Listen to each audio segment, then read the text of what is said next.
ჯერჯერობით უცნობია რამ გამოიწვია ხანძარი რუსთავიორის შენობაში და რა ზარალი მიადგა ტელეკომპანიას. უკაცრავად ფაქტთან დაკავშირებით შინაგან საქმეთა სამინისტრომ გამოძიება დაიწყო. ამ დროისთვის არხის ტერიტორიაზე ხანძარი სრულად ლოკალიზებულია. რა ხდება ამ წუთებში ტელეკომპანიაში და რა ვერსიებზე საუბრობენ არხის თანამშრომლები. ქეთევან გრიგორაშვილი გვერდება რუსთავიორიდან ბოლო ინფორმაციებით.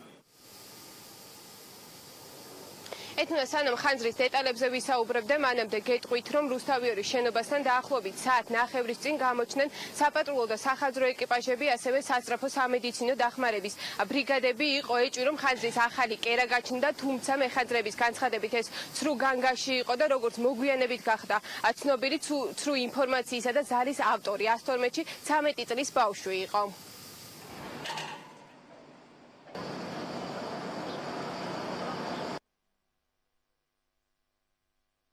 გამოსახილო ფიქრულია და არ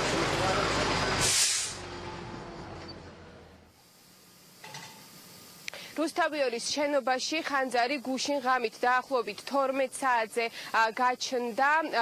ჩვენი ინფორმაციით ჯერჯერობით არ არის გარკვეული რა გახდა ხანძრის გამომწვევი მიზეზი, იმის მიუხედავად, რომ გუშინ გვიან ღამემდე მუშაობდნენ აქ ექსპერტ კრიმინალისტები. საინფორმაციო სამსახურის უფროსის ინფორმაციით დამწვარია 40 კვადრატულ მეტრამდე და დაზიანებულია რუსთავიორის ტექნიკა. ნოდარ მელაძეს ხანძრის გამომწვევ მიზეზებზე საუბარი უჭირს, ის არც ერთ ვერსიას არ გამორიცხავს და გამოძიების დასრულებას ელოდება.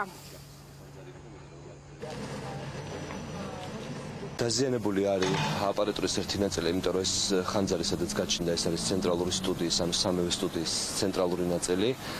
იქ ინახებოდა აპარატურა, რომელიც ერთი პავილიონიდან მეორე პავილიონში გადაგქონდა ხოლმე გადაცემებისთვის.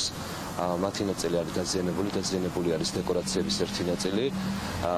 ხანძარი სადაც იყო იმ ადგილიდან მაგისტრალურ ოპტიკურ ბოჭკოვან სადენამდე, რომლითაც რუსთავიორის სათაოფისი უკავშირდება ცენტრალურ სააპარატოს დელისზე მდებარე ცენტრალურ სააპარატოს. ის არის გადარჩენილი ამ დროისათვის და ამის წყალობით მაუწყებლობას ვახერხებთ. ნეკუშინებს ვქრო ვერსიების ტირაჟირებას არ მოვახდენთ, ვიდრე სამართალდამცველები არ დადებენ თავიანთ დასკვნას. ამიტომ ვერსიებზე საუბარი, ვიდრე კრიმინალისტები მუშაობენ, ერთი დღე არის გასული, ჩვენის მხრიდან არ იქნება სწორი. შინაგან საქმეთა სამინისტრომ გამოძიება 197 მუხლის მეორე ნაწილით დაიწყო, რაც ცეცხლის წაკიდებით ნივთით დაზიანებას ან განადგურებას გულისხმობს.